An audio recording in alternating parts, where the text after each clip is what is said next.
I'm Prince Bob Njemanze. I'd rather be known as Uncle Bob. It'll be very convenient because it cuts across and makes everybody feel free to get close to me. And by age and status in the state, I qualify to be called an elder statesman, and the state itself accepts me as an elder statesman. So I owe a duty to that state. Chris, you see, why I may want to talk about this is because we have this saying that an elder man does not stay back and watch a goat deliver in tatters. But do I have to talk about it when the entire country is corrupt? I pity those of them in INEC. I pity those running INEC, because every effort they have made to sanitize the system, people still want to find them wanting. I can understand INEC under Obasanjo and Morrissey. That's the INEC that feeds this country. That's the INEC that feeds the going, because this is a very funny country. When I'm benefiting from the ills of the society, oh, it's fantastic. When another person benefits from it, it becomes a crime. As far as I was concerned, and I don't want to treat Imo in isolation, I praise INEC for accepting the results as they collected, because actually there should have been no results anywhere. I'm not just talking of this Imo West and the Governor Rochas. All the results were forged. I don't think that of Imo case, Imo State is different from that of other places. So when you talk about these results, like in Imo State, the vault of the state was opened and results were padded with envelope. This is the result. This is the result you have to announce. This is your envelope for announcing that result, ever before the election took place. And one could do that because one was in charge of the treasury. One was in charge of the patrimony. Our patrimony, our money. Otherwise, tell me how an unknown boy, little boy, they call Uchemusu, the governor, came out before the president and said he was in AA, but his spirit is in APC. And told Imo people he was going to use that boy to replace himself. There was no election. But be it as it may, since these results have been filed in, and INEC has accepted or adopted them as a way out of the rubbish that was going on, let's work with them as a result. Let's work with them. Now, the governor says that the result that was offered in Imo North, that's Okigwe, was a 4 years result. Don't forget, 4 years ago, he was supporting this particular candidate against Senator Atan Achon. So he's privileged with a copy of that result. He has the result that he used 4 years ago. But the returning officer there, for fear, having rejected this, their own prepared result and envelope, and accepted the collected result, the current collected result, announced the result and ran away. So he announced Ben Wajumogu, who is a serving senator, as the duly elected senator for Okigwe North. Now, that is understandable. That is plausible. I'm not part of them, but I'm looking at issues the way they are.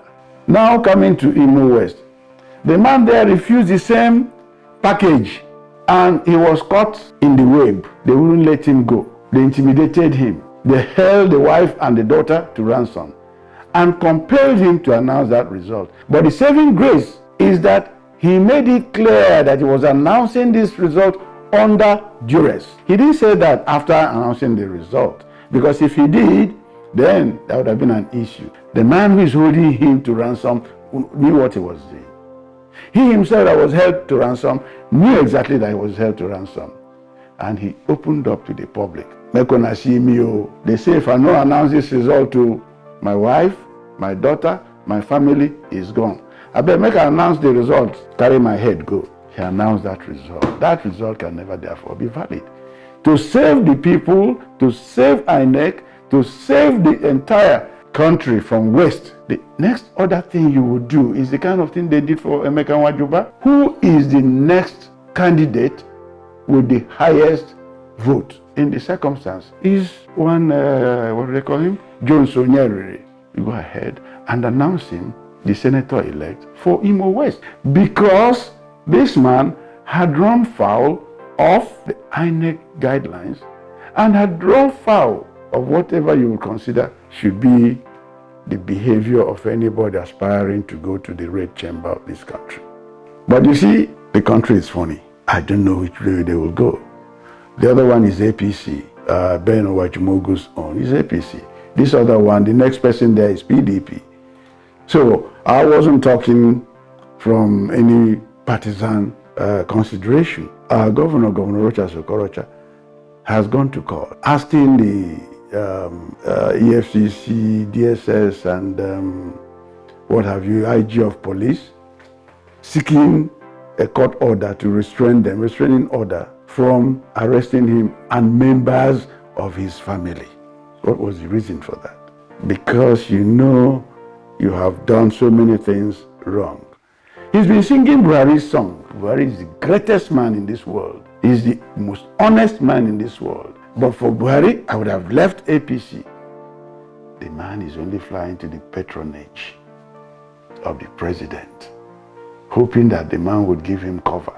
Now, if the president is said to have integrity, and which was what people believed in voting him in, he should dissociate himself from all these claims by Rochas. He should dissociate himself, he should stay aloof and watch events play themselves out. He has suddenly woken up to commissioning the supposed things he did in Imo State with still photographs. But I concede something to him, you know.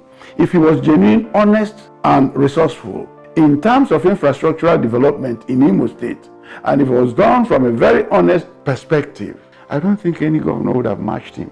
But you see, when you're dealing with a man who operates with a facade, something behind, his true self is behind, and he embellishes the front. It's like going into quicksand. You move in there, the more you waver, the deeper you go. I'm happy the man has built, he purported to have built a new prison that will provide for about 30,000 inmates. I'm not talking about 3,000. And I'm sure that prison has VIP section. He's also gone ahead to build a new police headquarters for Owerri. On what heading, subheading? What federal government approval in a state that is as poor as Imo are using our money to build prison? You're using our money to build police barracks. You're using our money to build hospitals for federal organizations. Yet, states like Lagos, Rivers, and all that have not finished developing themselves to start talking about donating to federal government. And salaries have not been paid in Imo. Salary pensions have not been paid. People are dying. Now the man is caught on a crossroad. He's looking for a way to retire the money. Look, he was the only contractor. I said that in a function in Owerri. The only contractor. I really pity him because I did tell him about the day after. The worst thing Emeka Hedioha would do is to acquiesce to these things that Rochas has done. And the best thing that he will do to himself as governor is to learn from the mistakes of this outgoing administration. If I were to say, honestly, before anybody picks up a ticket to run for the position of governor, they should also attach the report of a psychiatric hospital. If the result of a psychiatric hospital is not attached, an authenticated result, then I don't think this country is being fair to the citizenry. You're asking whether INEC should issue Rochas with certificate of return? That is the worst thing ever. They will never, ever, if this country is in the path of transparency, if this country is on the path of ever doing things right. Look, how could they do that? We're even talking about the governorship election in Imo State. When I talk about forging results and padding results, can you consider a situation where an unknown quantity, a product by default, in an unknown political party, just like what happened in Rivers State, you go and bring somebody and say he's running against Wike. How can that person ever defeat Wike? How? Then you bring in this puppet and you situate him over and above Ararume, a two-time senator, A man has been in public glare. A man who has the muzzle and who has run for this office severally. You also situate him above Hope Uzodimma, and then you put him over and above these people. He couldn't even have won that election against Linus Okorie. A young man everybody appreciates is intellectual. Emeki Edoha's emergence was providential. It was God. Nobody won or lost the election in Imo State. So the best thing is, since this country has decided to accept forgery as the norm, anybody that forges better than the other in the circumstance and does not bring in duress added to the forgery should be allowed, while they now go ahead, if you so desire, to the court to determine whether to sustain it or not. But I'm saying we must thank God that people like, I refuse to call him Owele because it's part of that thing. You know who Owele is? Owele is an Onisha title bestowed to people like Dr. Nnamdi Azikiwe. That will tell you the kind of spirit to defraud the populace some young men would have. You won't take title that is equivalent to even your status or one or two above it. You go and take that of Zik of Africa.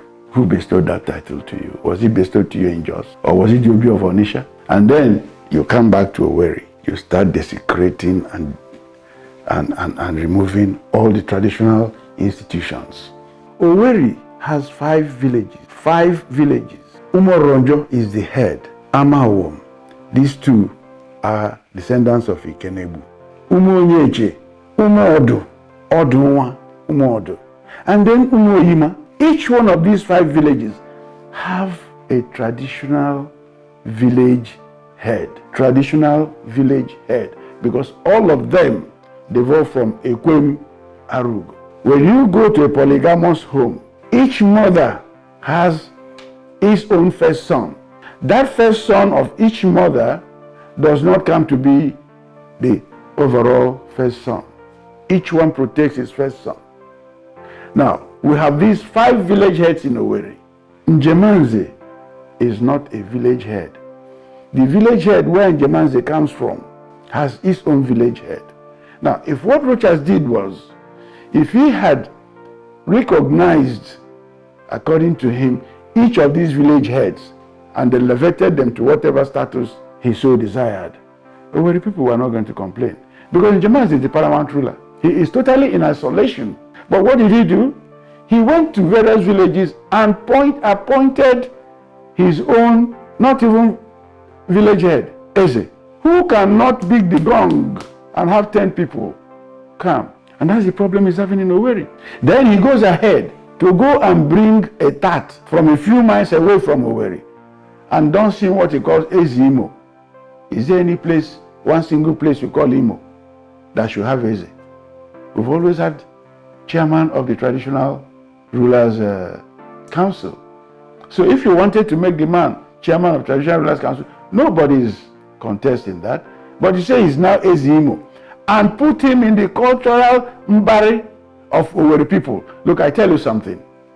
If that young man does not vacate that place a day before the inception of the new administration, and I'm not threatening, I'm only giving an information, the Owerri people who are going to get there and they flog him out of the place. That's the least they will do.